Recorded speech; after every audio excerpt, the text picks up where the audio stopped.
De Moivre's theorem provides us with a means for taking a complex number that's in polar form and raising it to a positive integer power. What we're going to do now is reverse the idea and find the nth root of a complex number. Here's what we mean.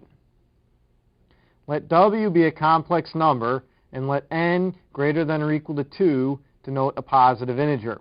Any complex number that satisfies the equation z to the n power equals w is called the complex nth root of w.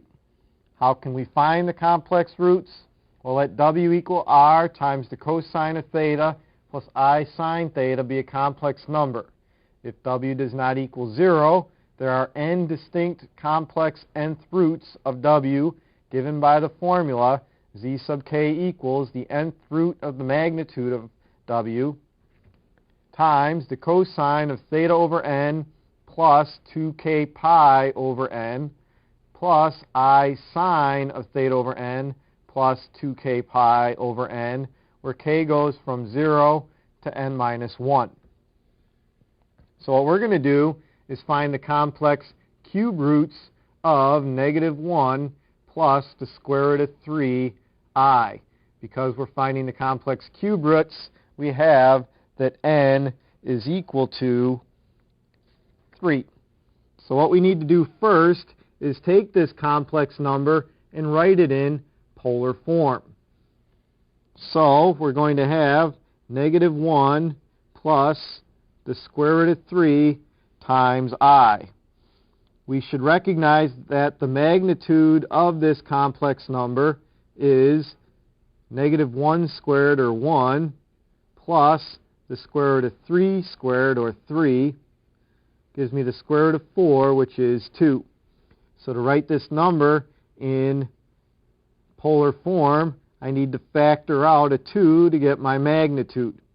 That would leave me negative 1/2 plus square root of 3 over 2i. Now what I need to do is identify the angle theta such that the cosine of theta is negative 1/2 and the sine of theta is equal to square root of 3 over 2. Where would the angle theta lie if the cosine is negative and the sine is positive? Theta would certainly lie in the second quadrant. Now you ask yourself, what angle has its cosine negative 1/2 and a sine of positive square root of 3 over 2? You should get that theta is equal to 120 degrees.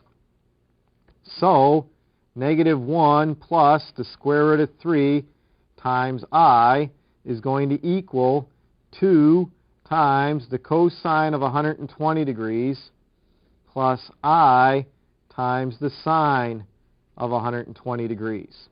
So now we have our complex number written in polar form.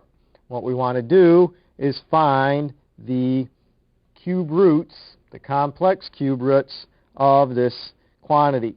So we use the formula that we gave, saying that z sub k is going to equal, because we're finding the cube roots, we take the cube root of the magnitude times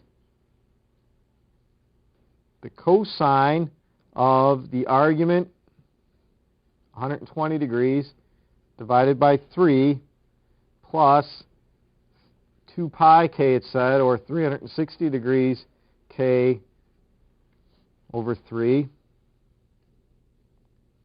That's in parentheses.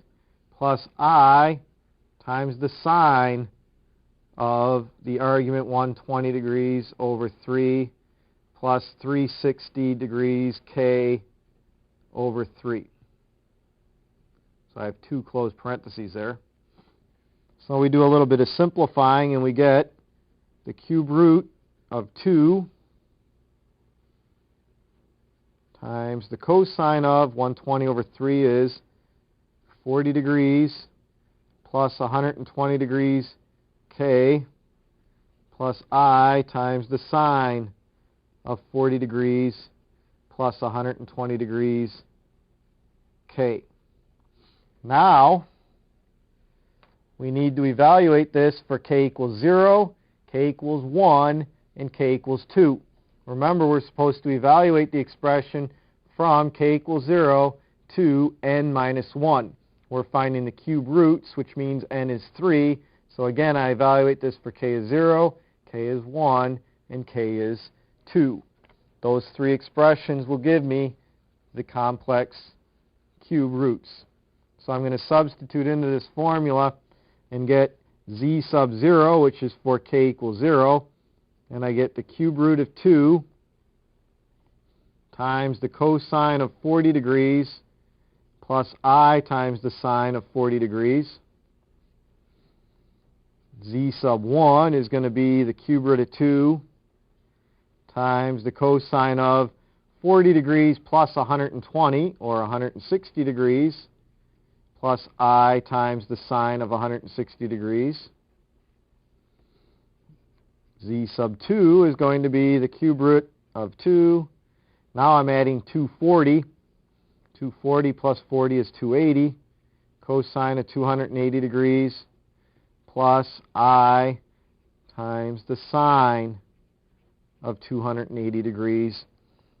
There are my three cube roots of the complex number -1 plus the square root of 3i.